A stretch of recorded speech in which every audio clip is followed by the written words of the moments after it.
ইসলামী আন্দোলনের এমপি হানজালা মাদারীপুরের এমপি তিনি আবারও শিরোনাম হয়েছেন এবং কটু কথা বলে অধ্যত্বপূর্ণ আচরণ করে সালিশে নিজেকে অনেক বড় কিছু প্রমাণ করতে গিয়ে বিএনপি নেতাকর্মীদের উদ্দেশ্যে তার বলা বক্তব্য রীতিমতো ভাইরাল হয়েছে এবং ভাইরাল হওয়ার পরে প্রশ্ন উঠেছে যে এই ভদ্রলোক আদতে এমপি নাকি এমপি হয়ে গুন্ডাগিরি করতেই বেশি পছন্দ করছেন।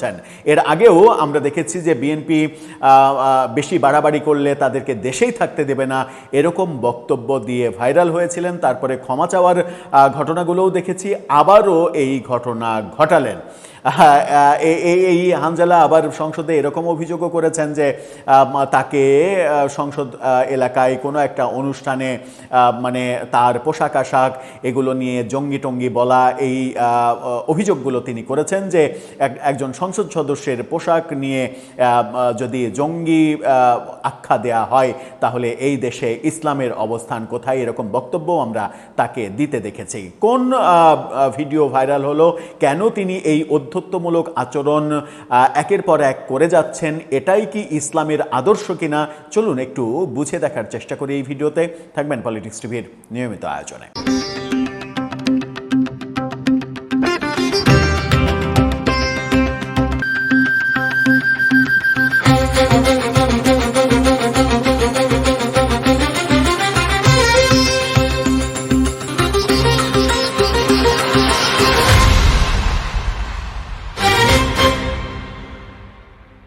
সবগুলোরে খায়া হালামু, মানে সবগুলোরে তিনি খেয়ে ফেলবেন, এরকম মানে অধ্যত্বপূর্ণ বক্তব্য তিনি দিচ্ছেন সালিশে বসে ভরা মজলিসে সবার সামনে এবং চিৎকার চেঁচামেচি করে টেবিল চাপড়িয়ে এমন একটা ভাব তিনি দেখাচ্ছেন যে তিনি ওই এলাকার ঈশ্বর, তার ওপরে কথা বলা মানে মহা পাপ করা। তার বক্তব্য শুনে আমার সেরকমই মনে হয়েছে এবং রীতিমতো ভাইরাল হয়েছে তার সেই ভিডিও। ভাইরাল হওয়া ভিডিও তার কি মান সম্মান বাড়ালো নাকি কমালো, সেটা একটা বড় প্রশ্ন। খেলাফত মজলিসের, বাংলাদেশ খেলাফত মজলিসের প্রধান নেতা মামুনুল হক তার ওই 5 বছর আগের নারায়ণগঞ্জের যে 501 নাম্বার রুম, সেটা নিয়ে যে বিশ্রী কর্মকাণ্ড, সেটা নিয়ে যখন ফেসবুকে স্ট্যাটাস দিয়ে সেটাকে গর্বিত অধ্যায় হিসেবে উপস্থাপন করছেন, বীরত্বের অধ্যায়, বিজয়ের প্রতীক হিসেবে উপস্থাপন করে প্রচণ্ড ট্রলের শিকার হচ্ছেন, ঠিক সেই মুহূর্তে খেলাফত মজলিসের আরেক নেতা, যাকে হয়তো প্রথম দিকে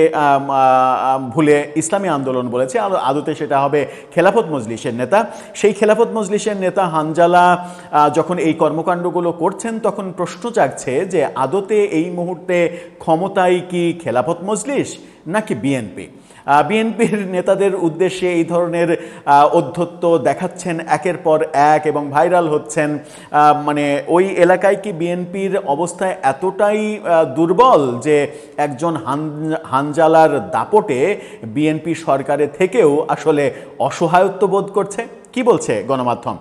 গণমাধ্যমের এই শিরোনামটা দেখে নিন। প্রথম আলোর, এমপি হানজালা কেন সালিশে উত্তেজিত হয়ে বললেন সবগুলারে খায়া হালামু, সবগুলারে খেয়ে ফেলতে চান তিনি, এবং তার যে মানে ভিডিও ভাইরাল হয়েছে সেই ভিডিওর অডিওটা শোনাতে চায় না, কারণ অডিওটা এতটা বিশ্রী যে একজন এমপির জন্য অনেক বেশি অসম্মানজনক।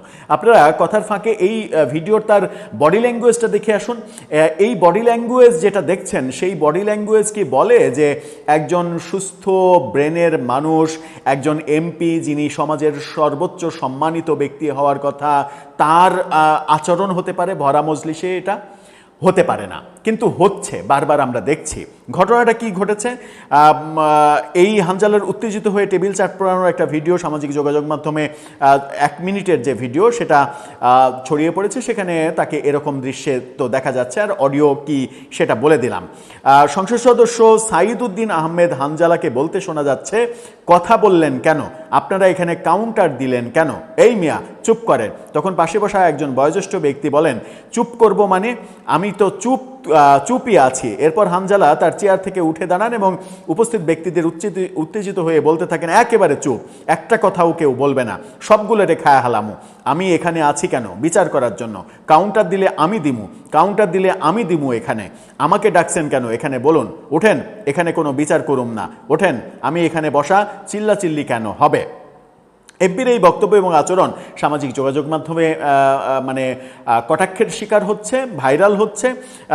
ভিডিওটা রীতিমতো মানে একেবারে কী বলবো যে মহামারীর মতো ভাইরাল হয়ে গেছে। স্থানীয় লোকজনের সঙ্গে কথা বলে প্রথম আলো জানতে পেরেছে যে গত 22 মে শিবচর উপজেলার দত্তপাড়া এলাকায় পারিবারিক বিরোধ সংক্রান্ত একটি বিষয়ে সালিশ হয়। সেখানে উপস্থিত ছিলেন এমপি হানজালা, দত্তপাড়া ইউনিয়ন বিএনপির সাবেক আহ্বায়ক তারা মিয়া সহ অর্ধ শতাধিক ব্যক্তি। দুই পক্ষের অভিযোগ উপস্থাপনের সময় গ্রামের প্রচলিত নিয়ম ভঙ্গের কারণে তিনি উত্তেজিত হচ্ছেন, এরকমটা শোনা যাচ্ছে। এ বিষয়ে উপস্থিত একজন বলেন যে ওই সালিশ বৈঠকে অনেক মানুষ উপস্থিত ছিলেন। বিচার চলাকালে আমার সঙ্গে কথা কাটাকাটি হয়। তিনি অভিযোগ করেন এমপি সাহেব বিচারের মধ্যে অন্য কাউকে কথা বলার সুযোগ না দিয়ে একতরফাভাবে রায় দেওয়ার চেষ্টা করেন। আমি এর প্রতিবাদ করলে পরিস্থিতি উত্তপ্ত হয়। তিনি আরও বলেন যেখানে শত শত মানুষের উপস্থিতিতে সালিশ অনুষ্ঠিত হয় সেখানে বিচার নিয়ে পক্ষে বিপক্ষে বিভিন্ন যুক্তি মতামত আসবেই। একজন বিচারকের দায়িত্ব হলো সেসব ধৈর্য সহকারে শোনা এবং শুনে সঠিক রায়টা দেয়া, কিন্তু সেটা তিনি করেননি। সেখানে তিনি মাতবরি করেছেন, একচ্ছত্র আধিপত্য বিস্তার করার চেষ্টা করেছেন এবং বিএনপি নেতাকর্মীদের উদ্দেশ্যে বলেছেন খায়া হালামু। মানে সরকারি দল বিএনপির নেতাকর্মীদের তিনি খেয়ে ফেলতে চাচ্ছেন। বিএনপির এতটা দুর্যোগ কেন আসলো মাদারীপুরে, সেই প্রশ্ন তো আসতেই পারে। ক্ষমতাসীন একটা দল এবং এই হানজালা একের পর এক এই ঘটনাগুলো ঘটিয়ে যাচ্ছেন। এতটাই ক্ষমতাশালী তিনি যে মাদারীপুর এলাকা মূলত আওয়ামী লীগের দুর্গ। সেই আওয়ামী লীগের দুর্গে জামাতপন্থী জামাত জোটের খেলাফত মজলিসের একজন এমপি এতটা প্রভাব বিস্তার করছেন যেখানে বিএনপি অনেক দুর্বল মনে হচ্ছে। যে ঘটনাটা প্রথমবারের মতো ঘটলে অবাক হওয়ার কিছু ছিল না, কিন্তু একাধিকবার যখন ঘটছে তখন প্রশ্ন আসতেই পারে সরকারি কি বিএনপি নাকি খেলাফত মজলিস? দর্শক, আপনার কাছেও সেই প্রশ্ন। এই যে খায়া ফেলাতে চাচ্ছে এমপি সাহেব, এই মানে খায়া ফেলানোর যে দুঃসাহস, এই দুঃসাহসটা কোথায় থেকে আসছে আদতে? আর আমরা আসলে কোন ধরনের এমপিকে পেলাম এবার সংসদে, যাদের বডি ল্যাঙ্গুয়েজ, মুখের ল্যাঙ্গুয়েজ এরকমটা আমাদেরকে বারবার শুনতে হচ্ছে? আপনার মতামত জানিয়ে লিখতে পারেন আমাদের কমেন্ট বক্সে।